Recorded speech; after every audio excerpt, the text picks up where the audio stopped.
Hey everyone, welcome back to another episode of Twins Talk Arse. We're kind of coming back on a bit of a sad day for football, I think. We've just heard the announcement that the Super League, the European Super League, is being formed, and Arsenal have signed up to be part of this league, along with the other big six teams in the country. And it looks like it's going to start as soon as possible. So all this excitement about Arsenal being getting to the Europa League final and maybe winning it to get to the Champions League is kind of drained out of the occasion. Stas, what was your kind of first thoughts about this announcement and the fact that Arsenal are one of the founding clubs in this new league? Yeah, I mean, it seems to be a difficult one. It depends on Arsenal's involvement leading up to this process. If they've been, maybe one of the key instigators behind this, or whether they've more just gone along with the flow, to not lose out, so to speak. It's one of those, if the other 5 top 6 clubs are agreeing to this and they want to push ahead with this, then it does make it hard for Arsenal to say no, especially from a financial point of view. But obviously, taking it from a football point of view, from the fans' perspective, it is one which has the potential, if it goes through, to ultimately destroy the league. For the simple reason that it kind of makes the league redundant. At this moment in time, top 4 gets Champions League, 5th gets Europa League, and then potentially 6th and 7th, depending on who wins the domestic trophies. Ultimately, now that will become redundant because, Arsenal can finish 16th, Tottenham can get relegated, etc. And you'll still get, this Super League, you'll still get entry into it every season. So it does make the Premier League a little bit redundant by the sounds of it. Obviously, we'd maybe need to see a little bit more detail. But yeah, I think on initial impressions, it is problematic from a fan's perspective. It would make the league redundant. I don't know your thoughts on the matter. Yeah, I think it's interesting looking at this from a Arsenal finance point of view and a view for like football as a whole. A Arsenal finance point of view, right? We're the 8th most valuable club in the world, but of the top 14, we're the only club to not have Champions League football. And next year, we're facing the very real possibility of not having any Europa League football, right? Or Europe football. So we're suddenly seeing a club with a Champions League wage bill, which isn't going to have any access to funds, is going to likely significantly drop unless we do manage to do well in the Europa League this year. So for Arsenal to kind of be involved in this as a safety net, specifically for Arsenal's finances, this is obviously a great thing, right? Every club is guaranteed minimum 110 million a year, no matter where they finish, no matter how many games they lose, and you can't be relegated if you're one of the founding members. But although that's all well and good for Arsenal, for a kind of spirit of football and spirit of the game wise, it's horrible. The games just don't matter anymore. You're suddenly looking at this Europa League and you're thinking it doesn't matter. Does not matter whether we win or not. Suddenly all the importance in this league and all this hype and talk about how important this run is for Arsenal, Mikel Arteta to salvage our season, doesn't matter anymore.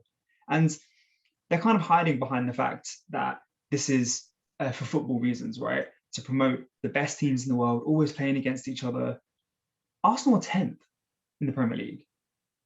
Leeds United have won the league more times, I think twice or 3 times since the last time Tottenham won the league.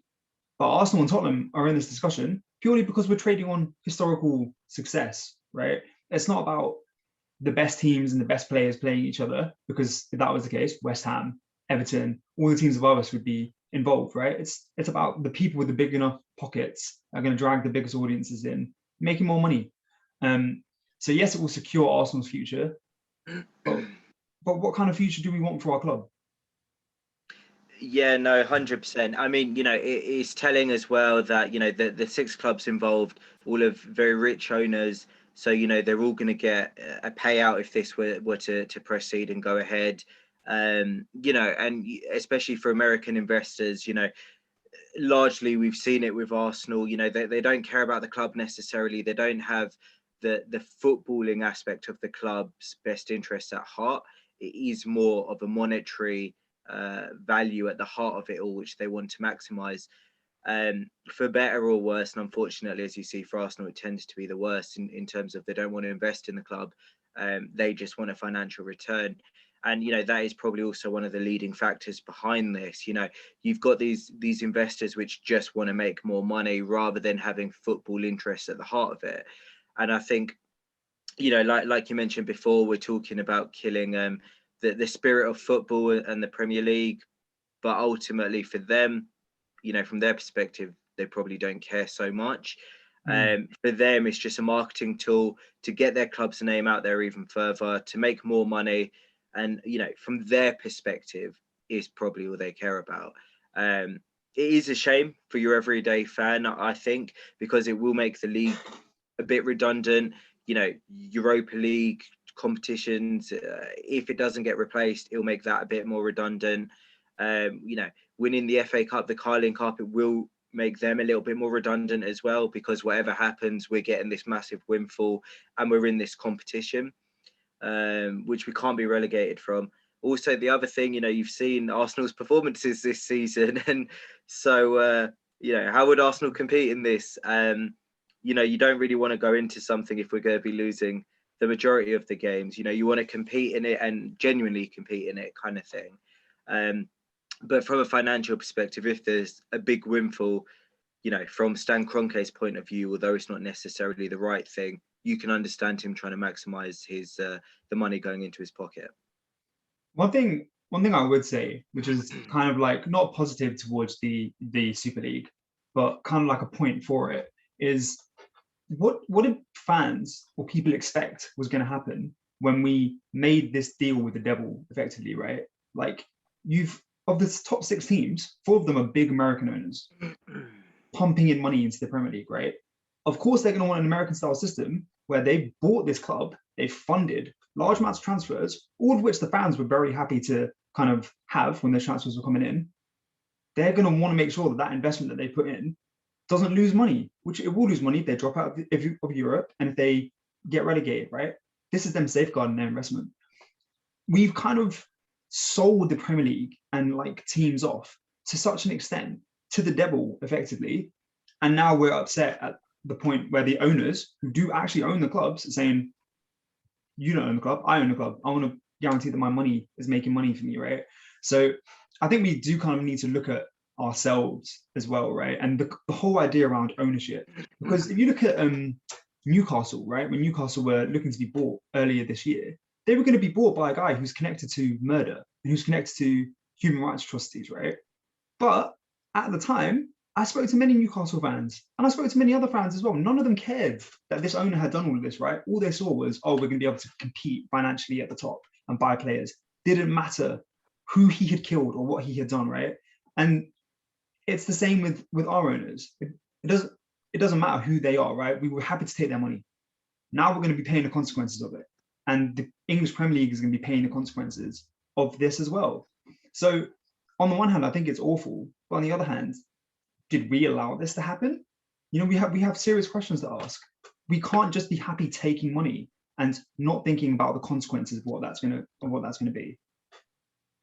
Yeah, the longer term consequences, definitely. 100%. I think you've hit the nail on the head with that point.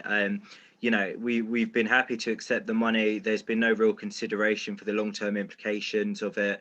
Especially when you look at these American owners. Soccer, obviously, as they call it in the US, isn't as big as it obviously is here and, maybe in other European countries. So for them to, campaign it, to market it and advertise it in these countries, it's hard for them to sell them a game where it's, Man United versus Burnley as an example, Arsenal against Sheffield United. It's hard for them to market these types of games. So from their perspective, it's a lot easier to market, Arsenal versus Real Madrid, Barcelona versus, Bayern Munich, whatever it may be. It's a lot easier for them to advertise and market these types of games, which I think is the big driving factor between between the push for this new Super League, is so that they can commercialize it in countries, such as the USA. Yeah, I think it's a hard one. At the end of the day, obviously, from a footballing perspective, from a fan perspective, it will be hard, I think, to watch this unravel and maybe develop further. But you can understand it from their point of view, where they want to maximize money, they want to maximize the marketability of this in America, and ultimately from that aspect, this is probably the way to do that. But yeah, I think it'll be a hard pill to swallow watching it unravel. The only other thing I would add to it is, when you look at this, um, is it something which is ultimately going to go through, or is it something which the top six are using as a bargaining chip, to enhance their bargaining power, when negotiating new revenue deals with UEFA and other bodies?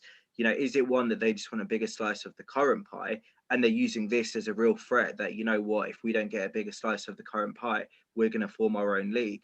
And could it be one that is, kind of brinksmanship, so to speak, where there's a lot of bargaining going on, and it might be one that we come to an agreement, the Super League is informed, but then the top six clubs get a bigger share of the pie.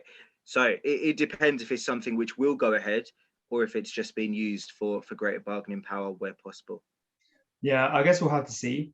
Although for me, like for all the clubs to have coordinated so well and all release statements at the same time last night, stating that it's going to happen as soon as possible, they weren't mincing their words. Do you know what I mean? They were like, "This is going to happen." So it wouldn't surprise me if this is very solid. And they've also got some of the biggest banking firms and biggest law firms in the world behind this deal. So they're very ready to implement this.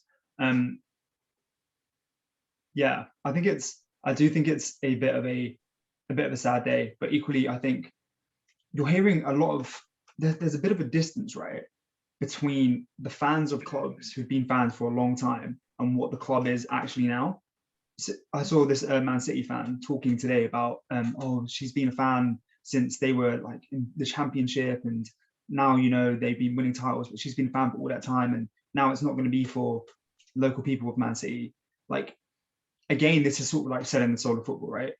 These clubs used to be local clubs, but now they're not. Now Arsenal is a massive presence in Asia. It's a massive presence in the States. How do you sell to those fans, right? And although English fans really want like the league and the locality and the intimacy of like that local competition, effectively, if we say to them we're not happy with this, they're going to say the Asian market is massive, the US market is massive. We can make a lot more money. It doesn't really matter. And there's just this disconnect between what fans used to think their club was about and now what clubs actually are, because of the ownership we've taken on, because of the global presence that fans have. I don't know how you marry those two things up. Really, it's a bit of a sad day. Yeah, definitely. I think it's a hard one. It is one of those where it's because we're driven by American investors. It's what they want to expand into the American market. And, at the end of the day, they own the club. So to an extent, they can do what they want, now that they're in the position where they own the clubs. But it is hard, the only real way around it would be if you had owners that, were maybe British owners, or, so to speak, had football's best interests at heart. But it's hard, we're driven in a capitalist society where people want to maximize their profits, especially when it's American investors, where football has, or soccer as they call it, hasn't kicked off massively in the American market, and it's something that they feel they want to tap into to maximize revenue and sales.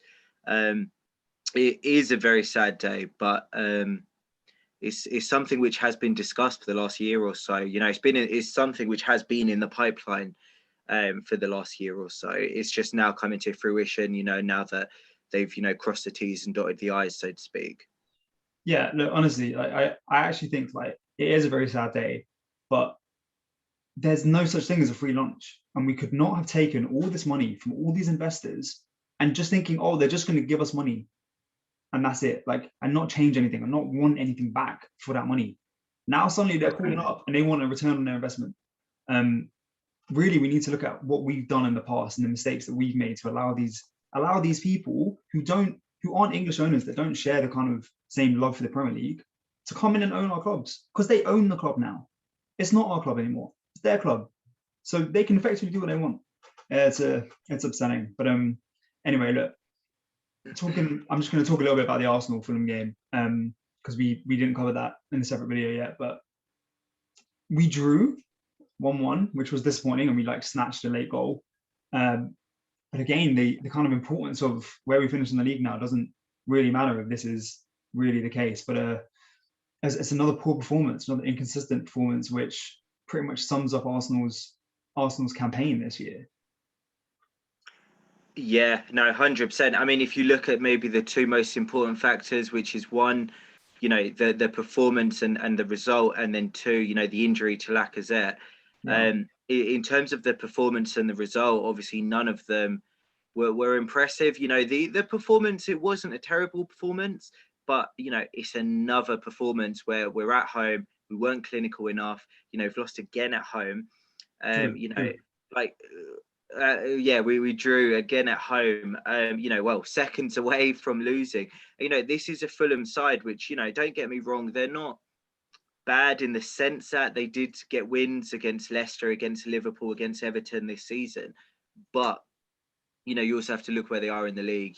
Their last 7 games, I think they've got 5 or 6 losses. They've only scored 3 goals in their last 7 Premier League games. So, this isn't a team which is on form by any means. Fully appreciate they're fighting relegation, but they're in the relegation zone. So it's one of those that we should be getting the win ultimately. And it's disappointing that we didn't. We had the chances to win the game 100%. On another day, maybe we could have. But the problem with Arsenal is, we're having too many of these days where we're playing against teams that we should beat and we're not getting the win. I know you can argue about their penalty. It did look a little soft, the penalty that they got. But it's one of those where, if you're 3-0 up at the time, they get a penalty, it doesn't change the result. You win the game 4-1 or whatever it may be. Whereas, they got the penalty and it was at a very delicate point where it was 0-0 in the game. And, it forced us into a position where, if we don't score, we lose the game, and we scored in the dying minutes. Great. But on the other hand, a draw is a draw. It's not a win. And this is a game we should have won, at home against Fulham. I think it's a tough one to take personally. I think if we'd won, it would have been back-to-back victories for the first time since January, which that in itself is terrible. And the problem is we didn't even manage to do that. We can't put a consistent run together. I know we're talking about this Super League and, our position in the Premier League and Europa League doesn't matter if this goes ahead. But, the problem is, one, what if this doesn't go ahead? And also, two, if this does go ahead, we can't beat Fulham. How are we going to compete in a league where it's, Real Madrid, Barcelona, Bayern Munich, Dortmund, etc., etc.? We're going to lose every single game with the way that we're currently playing. Don't get me wrong. I know Odegaard was missing, Aubameyang's ill, so he's still, to come back into the fold. But, still, this is another performance where, to an extent, no matter who we're putting in, no matter who we're playing, it's just a game of missed chances every game. Whether it's Martinelli, whether it's Saka, whether it's Pepe, whether it's Willian, whoever. I think we're starting to create more chances in games, which is obviously a good sign rather than just not creating them. But we're not finishing them. We're not being clinical. And this is a worrying sign because, you can create 1,000 chances a game. If you're not clinical, what's the point? At the end of the day, you win a game by putting the ball in the back of the net and keeping the ball out of your own net. And if we're not managing to do that, if we're not managing to score goals and we're not managing to keep the ball out of our net, what hope do we have in this Super League? Well, yeah, I think you could look at like the Gabriel penalty, which he gave away, and he made a similar mistake in the last game that he played. And you can kind of have a go at him, but I think that was Fulham's only shot on target. Yeah. And at the end of the day, in a football match, you can always concede one goal. No matter how good your defending is, you can always concede one goal. Stuff like this can happen. So I'm not going to sit here and have a go at Gabriel. Really, it's us converting our chances, which we're getting. And at the moment, we're just not doing that. You saw a little blip when we played Slavia Prague, and we converted every chance that came our way. But before that, first game against Slavia Prague, we missed every chance. And it's the same against Fulham. Like there's some disconnect with our attacking line. We don't there's something not working there, which needs to be fixed. So, and now we've lost Lacazette for we don't know how long. We don't know how long Abba's going to be out, because who knows how long it takes to come back from malaria, right? It's a weird disease, and suddenly we've got 2 semi-finals coming up, which we need to win. Yeah, definitely. Like, just what I'd quickly add in relation to Abba, they are saying that they're hopeful that he's going to be fit for the Everton game. So obviously that's, you know, before the semi-final.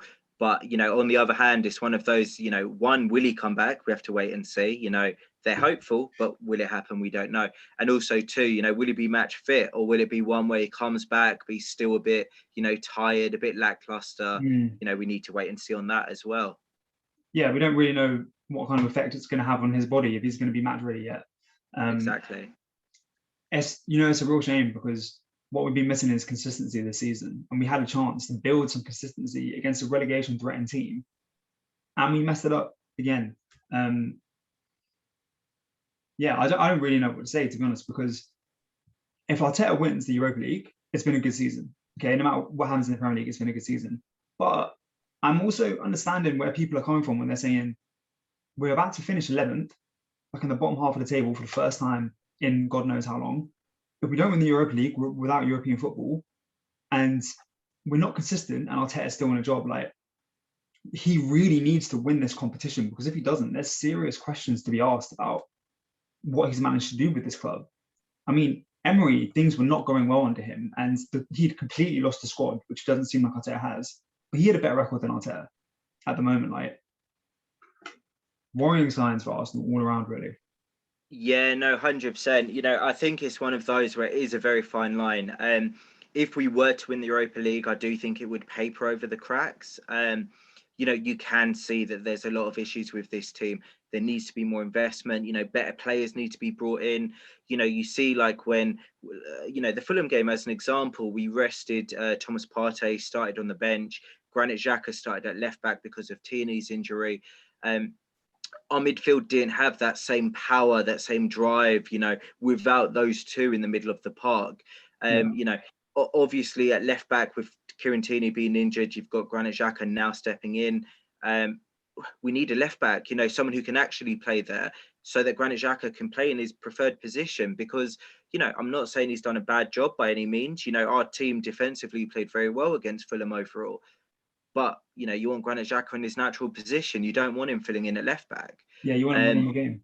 Exactly. I think, you know, the Fulham game, we didn't play bad by any means. You know, we did create more than enough chances to win the game.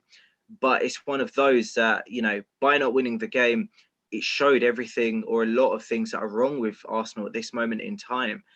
You know, they are a work in progress. I do think Arteta should be given time, but we need to see improvement as well, because, yeah, you know, especially if we don't win the Europa League, you know, we've got the potential to finish in the bottom half of the table this season. And, you know, if it happens this season, it's a one-off, fair enough, but we can't be having this next season. You know, we're not a club, well, you know, we don't want to be a club which has got, you know, we want to be a club that has aspirations to finish higher. And if you want that, we need to be more consistent. You know, we can't be playing how we're currently playing with this level of inconsistency. It needs to be better. I think this is where Arsenal's in a difficult situation, right? Because as you just said, like, we're inconsistent. We clearly need better players. We need more investment in the squad, right? When you've got this European Super League being talked about, if Arsenal are going to say no, they're not going to be involved in this league, you're effectively, of all the 12 teams involved, Arsenal are the ones which are on the precipice of falling out of that group, right? Of dropping down the league table, of really seriously declining. So you're basically asking, like, the Arsenal board to fall on its sword for morals if they don't join this European Super League. And I think that's Arsenal are in a bit of a difficult situation there, because if they don't join this league, you're basically looking at wilderness for a while, unless we start turning things around very quickly. Not that I think that this European Super League should go ahead, but I do understand the difficult situation that Arsenal as a club are in right now. And it's almost like a pivotal turning point, and where do we go with our future? But yeah, I guess we'll have to see. Like, we just don't know. We just have to see what happens in the next few days and weeks to see if this actually happens or not. Yeah, no, definitely. I think it will be, interesting to watch and read as this unravels, and what is the final conclusion, so to speak, from all of this. Yeah. Um, Thank you so much for watching, guys. It'll be interesting to follow this story with you and see what happens. If you liked what you saw, please feel free to like, comment, and if you're new around here, please do feel free to subscribe. And we'll be back again, either covering the next Arsenal video or the next update about this new league. Until then, we'll catch you later, guys. Bye bye.